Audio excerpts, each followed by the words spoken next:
what we want to do is we want to make sure that we make it easy for the horse. Okay, so what I see a lot of with people who are getting horses to flex is that they're really inconsistent in their position, or they're really consistent in what they ask the horse, or they make it hard for the horse. And I'll give you the classic example. If I was going to stand, I thought you said this horse was stiff. Look at that. It's the other way. Oh, so is it stiff the other side? Oh, okay, cool. Well, we can swap. Come here. We'll start on the bad side. Come on. Like, what do you want me to do?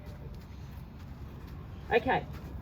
So, here's the deal, right? If I go to ask her, is it her, to flex, okay, and I stand up here and then I ask her to flex. See how she feels like she's going to bump into me, okay?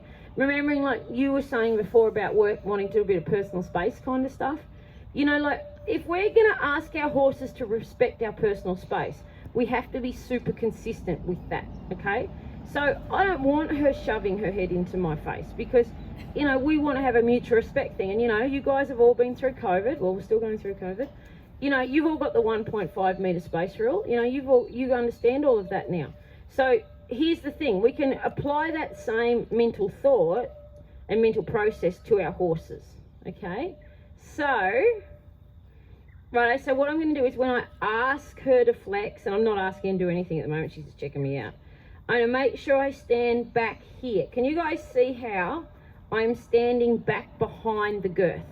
Okay, so she has got room when I ask her to flex. Now, my feet are facing forward, okay? A lot of people want to turn and face the horse or whatever. I don't want any of that, okay? I want your feet facing forward, so you're facing the same direction as the horse. Now, when you ask the horse to flex, okay, you want to have a loose rope, and you guys can see I've got the loose, like, I'm not pulling on her, I'm not doing anything on that. And I've got my right hand, in this case, up on her wither. Now, what that does is that grounds you, okay? That means that if she goes to walk off or whatever, or walk around, it makes it easier for you to go with her. And can you guys see now, even though I'm not asking to do anything, she sort of doesn't want me here. Like, she's a bit, and she's irritated by me having my hand on her and stuff. And I'm just standing here, I'm not asking for anything, and my body language is relaxed, okay? This is really important. I see you've got to be really conscious, and this is the first exercise we work on, making sure that there's no energy in your body that's telling your horse to do something, okay? We want this mare to stand still. You guys can see she's licking and chewing now. Okay, I don't want her to move. I don't want her to be thinking I want anything at this moment. All I'm doing is I'm standing here with my hand on her wither and my feet facing in the same direction as hers. So when she goes back, I go back, because I didn't ask her to move. Okay, she's going to work out that I haven't asked for anything. So now when I want her to flex, okay, I'm going to run my hand down the rope like that. Now this is prepping you guys for when you ride. Okay, we talk about softness and stuff under saddle. This is what we're prepping for. Because if I'm riding my horse and I run my hand down the rope like that, my horse knows, or down the rein like that, my horse knows something is about to happen, okay? And I'm going to start teaching them that on the ground. Now, you guys can see my hand is out wide, and I'm going to bring my hand around, and I'm going to aim in here for the same spot every time. Okay, I'm going to be consistent. So, in this case, what I'm aiming for, she's got this fleshy bit. Most horses have a fleshy bit just here, sort of above where the girth would go. That is where I'm going to aim for. So I'm going to ask her to bend her head, come around to the fleshy part, hold her now, because now she's pulling. She hasn't given. So I'm just going to wait.